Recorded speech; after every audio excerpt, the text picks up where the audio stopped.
జానపద జనజీవన జవలీలు జాలువార కవి గాయక వైతాళిక కలలా మంజీరాలు జాతిని జాగృత పరిచే గీతాల జనజాతర అనునిత్యం నీ గానం అమ్మ నువ్వే మా ప్రాణం జై తెలంగాణ జై జై తెలంగాణ. జీవితమంతా ప్రజలు తెలంగాణ అనే ప్రాణంగా బతికినటువంటి అందశ్రీ అన్న ఇవాళ పొద్దున ఫిజికల్గా మన నుంచి దూరమైంది కావచ్చు, కానీ ఈ తెలంగాణ ఉన్నంత మటుకు తెలుగు అనే భాష భూమి మీద ఉన్నంత మటుకు తన బతికే ఉంటాడు. తనకు అందశ్రీ అన్నకు చావు లేదు. నాతోని మేమిద్దరం కొన్ని వందలాది స్టేజ్ల మీద తెలంగాణ ఉద్యమంలో భాగస్వామ్యం అయినాం.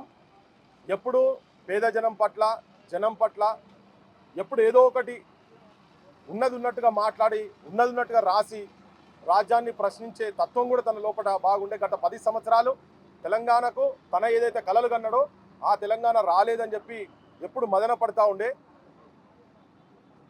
దాంతోనే మళ్ళా మొన్న కాంగ్రెస్ ప్రభుత్వం వచ్చిన తర్వాత తన గేయాన్ని తనకు కొంచెం గౌరవం ఇచ్చిన విషయం కూడా వాస్తవమే. దాంట్లో అక్కడక్కడ కొంచెం అటు ఇటు ఉన్నా కానీ అది వాస్తవమే. కానీ ఏంటంటే అందశ్రీ అన్న కేవలం తెలంగాణ సమస్యల గురించే కాదు, గ్లోబలైజేషన్ తర్వాత మనిషి అనేటోడు మానవత్వం ఎట్లా కోల్పోయిందనేది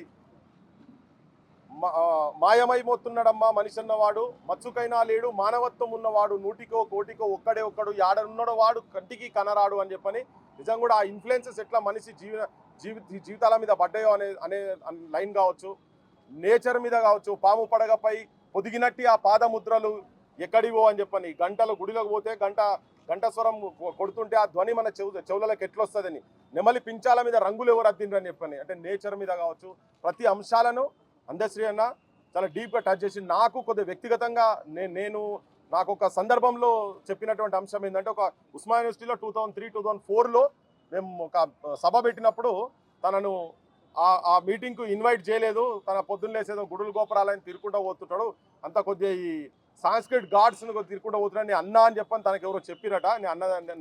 నేను అట్లే మాట్లాడలే అన్న కానీ దాని తర్వాత నీ గురించి ఒక పాట రాసిన అని చెప్తాడు.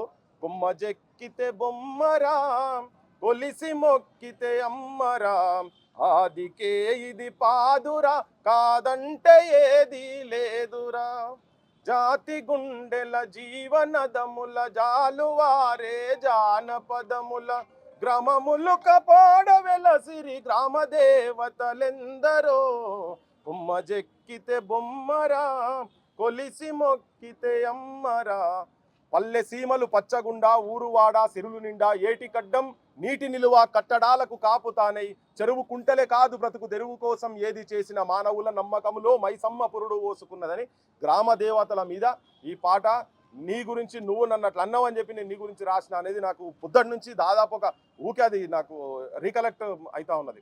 తనతోని ఎప్పుడున్నా నేను మొన్న ఈ మధ్యలో ఈ జయ జయ హే తెలంగాణ పాటను ఈ ప్రభుత్వం వచ్చిన తర్వాత ఒక ఆంధ్ర మ్యూజిక్ డైరెక్టర్ తోటి మ్యూజిక్ చేయించింది నేను వ్యతిరేకించిన యాక్చువల్గా.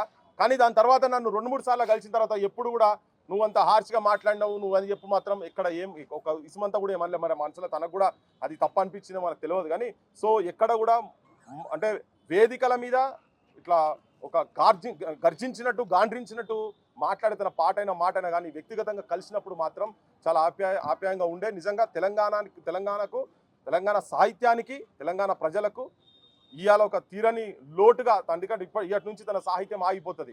కానీ ఒకటి ఊకే చెప్తా ఉండేదంటే సముద్రాల మీద నదుల మీద నేను పాటలు రాయాలి అని మొత్తం ప్రపంచం మొత్తం తిరిగిండు. ఆయన నైల్ నది దాకా కూడా పోయిండు. కానీ ఆ పాట ఇంకా మొత్తం బయటికి రాలేదు. చిన్న సినిమా ఆ పాట రాలేదు. దాని గురించి అసలు యాక్చువల్గా మరి ఇక్కడ రాసి పెట్టిపోయిండో తెలియదు. కానీ అది వినాలని చెప్పని ఉంటా ఉండే. కానీ లోపల అన్న పోయిండ్రు.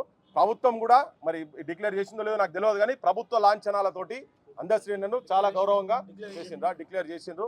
అది స్వాగతించాల్సిన అవసరం ఉంది. తెలంగాణ యువతరం అందశ్రీ అన్న జీవితాన్ని, ఎందుకంటే కట్టుకు పేదరికం నుండి గుడ్లగాసి తాపి మేస్త్రి పని చేసుకుంటా ఆయనకు బడి అంటే ఏంటిదో తెలియని వాళ్ళు పండితులే ఆశ్చర్యపోయే తరహాలో తన సాహిత్యాన్ని ప్రజలకు అందించి సాంస్కృతిక పండితులు కావచ్చు వాళ్ళకు తెలియని పదాలు చాలా అటువంటి పదాలను కూడా సామాన్యమైన జనానికి అర్థమయ్యే విధంగా రాసినటువంటి ఒక మహానుభావుడు, గొప్ప కవి. ఈ చరిత్ర ఉన్నంత మటుకు అందశ్రీ అన్నను మర్చిపోదు. ఎప్పటికీ జనం గుండెలలో, మాలాంటి వాళ్ళ గుండెలలో కూడా ఎప్పుడు మేము చచ్చిపోయే వరకు మాలాంటి వాళ్ళ గుండెలలో అందశ్రీ అన్న బదిలంగా నిలిచిపోతాడు. అందశ్రీ అన్నకు మాలాంటి వాళ్ళ దగ్గర సావులేదు.